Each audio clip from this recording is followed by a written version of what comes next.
I'm writing this so you'll know how they treated me. You mustn't think I'm a crank, mad at the world for no reason. Welcome to Stories of Futures Past, written when 50 years ago was in the future. Today, I present to you Revenge by Arthur Porges, published 1961. The professor of biochemistry has made it his mission to end the scourge of narcotics, going to the root of the matter, so to speak. Note that this story was written in the early 1960s, and the comments he makes on how poorly the government understands and the methods of dealing with the problems of drug addiction are scarily relevant to this day. So is this story the soliloquy of a warm-hearted scientific genius philanthropist who is unsuccessful in gaining the authorities' ear?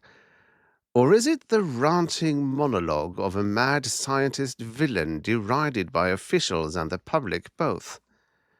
You decide.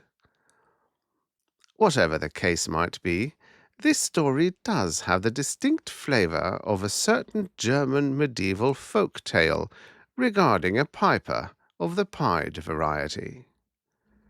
Enjoy. Revenge by Arthur Porges, originally published in Amazing Stories, February 1961. Narrated by Tom Trissel. If the syndicate is half as powerful as some people have claimed, they'll murder me any day now. I object on principle to being killed by evil men for a good deed, so maybe lynching by stupid ones is preferable. I mean you, and you, the suet heads who profited by my work but refused your help. You've been yammering about narcotics for years, how drug addiction was spreading, reaching down even to your unmannerly, spoiled brats who despise their parents and our venal society to the same degree. The stuff comes in by the ton across the Mexican border. They grow it for our benefit in Red China, and a few friendly Asian countries don't mind exporting some now and then either. In spite of heroic work by our small group of poorly financed narcotics agents, the flow of drugs cannot be halted. Oh, you and your elected representatives made a lot of panicky moves to combat this threat. The Department of Health, Education and Welfare has given a new bureau, set up like the FBI and headed by Myron P. Bishop, a man trained by that distinguished expert on narcotics, Anslinger himself. But as to sensible solutions, such as legalizing the sale of heroin to break the worldwide criminal control on the distribution of drugs, that your vapid Puritan morality wouldn't permit. Millions of dollars for enforcement and to punish the sick, but not 1 cent for prevention, and almost nothing to find out why people become addicts in the first place and how to cure them. It wasn't entirely your fault. You listened to the experts, usually career policemen who expect to cure any social evil with clubs and prisons. I am reminded of the simpleton found measuring 2 horses with a tape in order to be able to distinguish the black one from the white. Until I came along, nobody had ever reached the core of the matter. You don't kill a flourishing plant, in this case an upas tree, by lopping off a handful of leaves. You strike at the roots. That's what I meant to do, and did, for your benefit. Oh, I admit there were a few dollars in it for me, but so what? An ox that treads the wheat is not muzzled. When a man saves a manufacturer $50,000 a year by some improved process, or even by using 3 bolts someplace instead of 4, they gladly pay him 3% of the annual savings, or something like that, as a reward. Most big outfits have such a policy, and it's a good one. Well, if I cut millions off the government budget, is a lousy $100,000 too much to ask? I just wanted to go on with my researches without battling a horde of bill collectors every month. Fat chance I didn't get a measly dime. Your elected and appointed officials and your kept press just gave me the all-time horse laugh. Well, he who laughs last. You'll remember the old saw. I'll see to that. I'm writing this so you'll know how they treated me. You mustn't think I'm a crank, mad at the world for no reason. My case is better than Dreyfus and Sacco Vanzetti's combined. Here I was prepared to remove the drug scourge forever, and at a piddling cost. Did I get courteous handling, or at least a fair hearing? Not bloody likely. I was an idiot to expect anything from the world's most inflated bureaucracy. Dickens' circumlocution office brought up to date. Let me start at the beginning. Then you'll see who's right. I'm a biochemist by profession. A damned good one, but too individualistic to please the big research centers. They like docile teams, scientific Percherons to pull the big red wagon. So I taught at one jerkwater college after another. Sooner or later, my superiors, all dodderers who stopped thinking with sighs of relief once they had their PhD union cards, objected to my attitude. If I published, they were jealous. It made the other faculty members look bad. If I failed to produce, then why was I wasting lab facilities and neglecting my classes? The students wanted their term papers back within 5 days. The other teachers could manage it. Why not me? The difference between what my colleagues expected from their pupils and what I did was the difference between the lightning bug and the lightning. Those students, they didn't want biochemistry. They want a letter on a card. A C would do. Damn few of them got it from me, I'm happy to say, and those that did knew more about the subject than most PhDs. Now, I take as my creed the fruitful dictum, think in other categories. A famous researcher once invented, or discovered, this maxim in a dream. It is the secret of many great advances in science. Get off the main line. Stop fooling with the leaves of the tree and turn to the roots. Invert the problem, if necessary. I was thinking about the narcotics scandal. A teacher at my college had a lovely 16-year-old daughter, carefully reared, who was badly hooked. I saw that poor man's hair whiten in a few months. How would you feel, knowing that your daughter had been so degraded by a drug as to sell herself to anybody with enough money to buy her a fix? An innocent, playful sniff at a party, and some punk, probably an addict himself, had trapped her in order to finance his own habit. They talk about cures, but people on the inside know that permanent escape from the trap is as rare as portraits of Trotsky in Russia, or integrity among politicians in this country. Well, I put my brains to work on the problem. It seemed obvious that, as in the case of prohibition, you couldn't possibly lick the drug traffic by cutting the lines of supply. Not in a country as big as ours, with a Mexican border and Red China on the side of the enemy. Not when a package the size of a watch could be worth a fortune. Think in other categories, I reminded myself. How can a biochemist, rather than a policeman, stop the syndicate?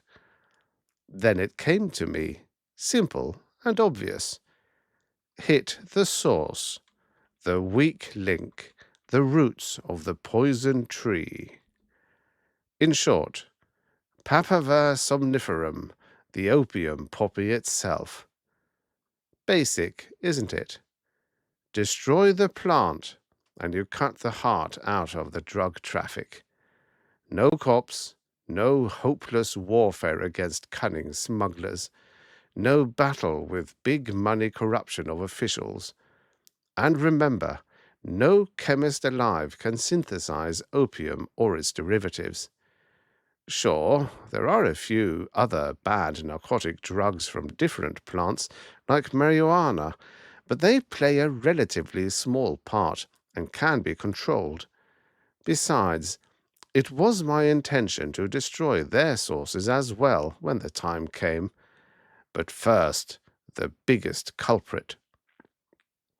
I go to work, re-examining all the recent work on tobacco virus and similar plant killers. New studies on the key protein chains of the genes were the foundation stones of my plan. The disease had to be highly specific and deadly. I couldn't risk even the remotest possibility of harming food plants in a hungry world. But, as I've said, with no false modesty, I'm no slouch in my field of biochemistry. I took a harmless poppy rust from our California flowers here and treated its genes with certain chemicals. It was a matter of 6 months and well over 80 tries, but finally I came up with a virus that killed the opium poppy like smallpox wiped out the Sioux. No, more than that. Some Indians were, or became, immune to the disease, just as insects build up resistance to the most potent poisons. But with my virus, that's simply not possible.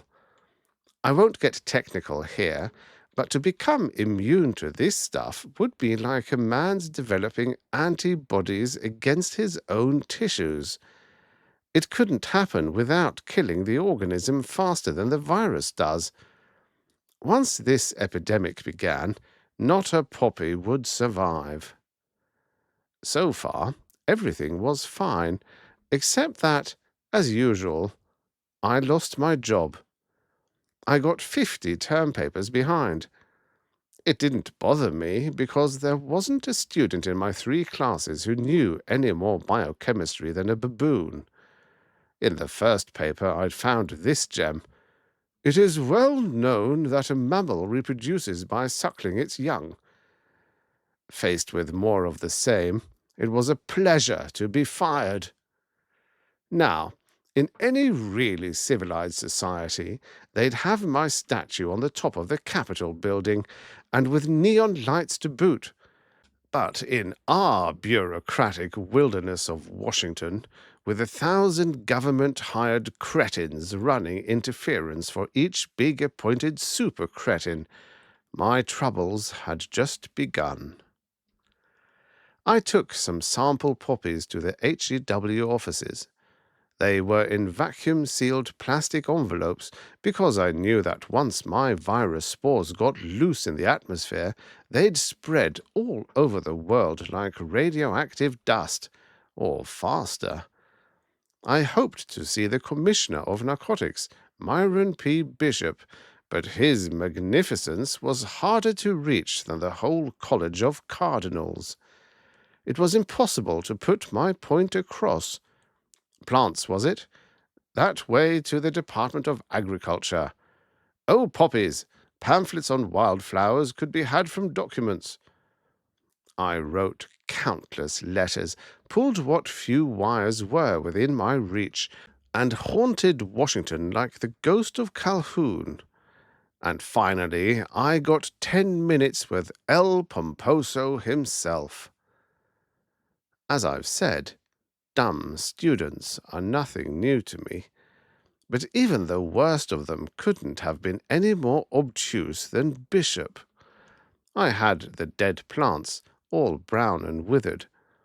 There were simple charts showing exactly, in terms of time, how the virus worked, killing the poppy within 48 hours and even destroying the viability of any seeds that might be ripening.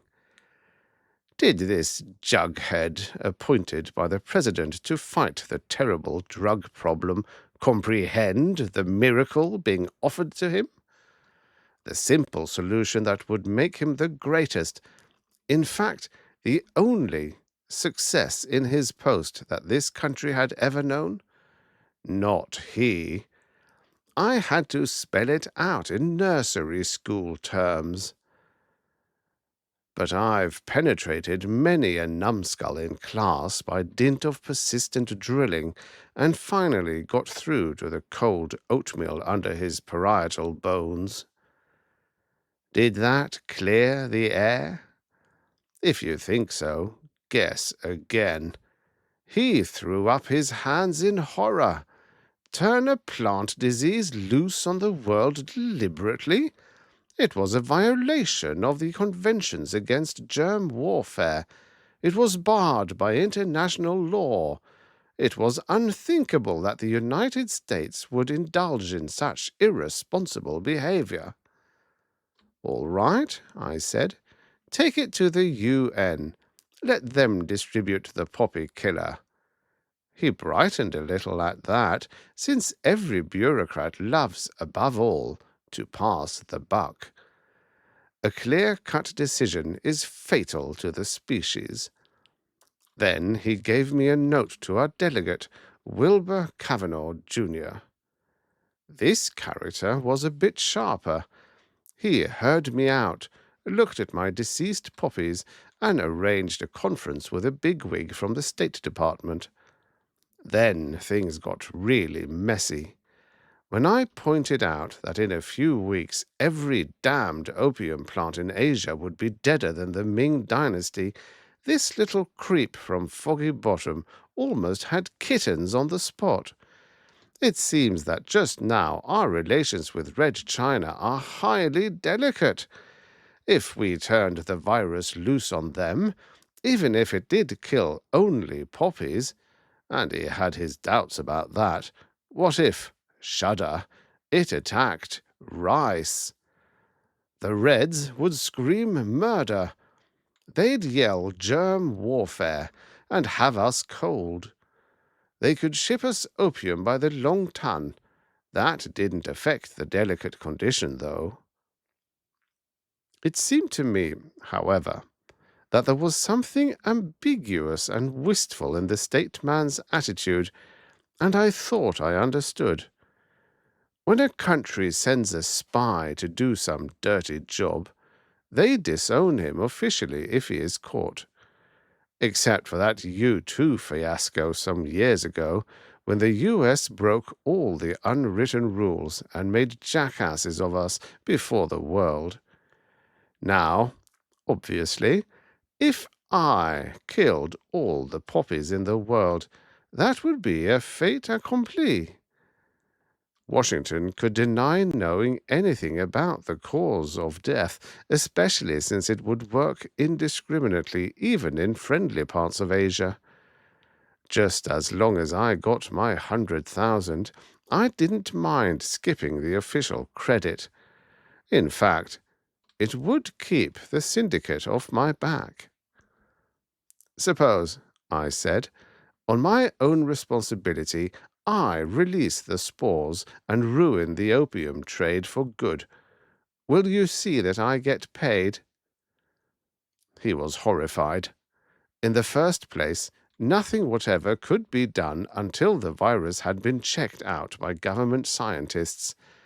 If I would give him the virus and my notes, he'd start the ball rolling. I know that Washington ball. It's all angles and doesn't roll worth a damn. I went cold at the thought. Before you can get an okay on anything big from a bureau there, your long grey beard will be sweeping the floor. For a moment I was tempted to take my plans to England, but then remembered that my sane legislation legalizing the sale of drugs under controlled conditions, they had already licked the problem and wouldn't be in the market. For 2 cents, I thought, I'd make China pay me the money to keep the virus buried. For that matter, the syndicate would gladly kick in with $1 million. But I'm an American first, and couldn't play it that way, especially remembering Professor A's daughter. I thought the thing through, and decided that if I turned the disease loose so that every good poppy is a dead one, any decent government will quietly pay me off. They only need to know that no other plants are affected. And that's the way I played it. The next day I sprayed a few grams of concentrated virus into the humid air of Washington and went home. If you read the papers, you know the rest of that particular story. In 8 months, not even Sherlock Holmes could have found a live opium poppy on the face of the earth. Once current stocks are gone, there'll be no more narcotics deriving from that particular plant. The government sensibly outbid all the addicts and operators in order to save what is left for medical use. It should last for 50 years, all according to my plan. Fine. But when I tried to collect, they didn't know me from the late Lucky Luciano. There was no proof whatever, they said, that my virus did the job. After all, their scientists had not been allowed to check my work. I could have faked the whole thing, attempting to take credit for a mutant disease which began naturally, especially since dozens of bacteriologists were now isolating the virus. When I pressed harder, they dragged out an FBI file showing I was a crank and a maverick, unable to hold a job, and guilty of signing a peace petition in 1949. If Bishop or Kavanaugh tried to help, I don't know about it. I suppose I'm lucky that the syndicate has been equally skeptical. Otherwise, being out many millions, they would have liquidated me by now. But basically, it's your fault. You, the people. I took my case to you as a court of last resort. A few papers gave me a fair enough shake to present the evidence, but you paid no attention. I tried to get your signatures to a petition to purge the HEW department or to start a congressional investigation. You just laughed at me. You enjoyed that headline. Crackpot chemist claims he killed all those poppies. Was it self-defense? Well, my jovial friends, I'm going to teach you a lesson. I could easily wipe out half of you by killing some selected food plants, but I'm not a mass murderer and would rather make a more subtle job of it. I've 2 more viruses just about perfected. After the first, it's easier. When I turn them loose, you'll have a real grievance against me. This time, you're getting notice in advance, so nobody can talk about natural disease. Besides, the appended lab notes will easily convince a few key men in biochemistry, and they'll confirm me. Now let me point out the 2 plants you'll miss badly. One is yeast. Yes, yeast. When you read this, the one-celled organisms responsible for wine, beer, and alcohol generally will be dying as a race. In a few months, good liquor will be scarcer than an electric blanket in hell. Sure, grain alcohol can be synthesized, but bouquet isn't that simple, and you'll pay dearly for it. How you'll pay! And decent lab-made whiskey won't be on the shelves tomorrow either. The other plant you'll miss even more. I mean tobacco. No more cigarettes. No more fat cigars. And hallelujah! No more tobacco commercials on TV. Did you know? Tobacco cannot be synthesized at all, at any price. Get it, you 2-pack-a-day fiends. The end. About the author. Arthur Porges, born 1915, died 2006, born in Chicago from Russian immigrant stock, was a college maths professor who went full-time as an author in 1957. He published 220 short stories across several genres, mainly mystery, science fiction, and fantasy. He also wrote a large number of articles, poems, and other things. No novels, though. His perhaps most famous short story, The Room, from 1963, has often been found on the English curriculum for middle school and above close reading and comprehension training. He did not receive any awards for his writing, as far as I know, but was mentioned positively many times in the letter columns of the pulps he published back in the day. In addition to using his own name, he is known to have published under the pseudonyms Peter Arthur, Pat Rogers, Maxwell Trent, Abel Jacobi, and Derek Page.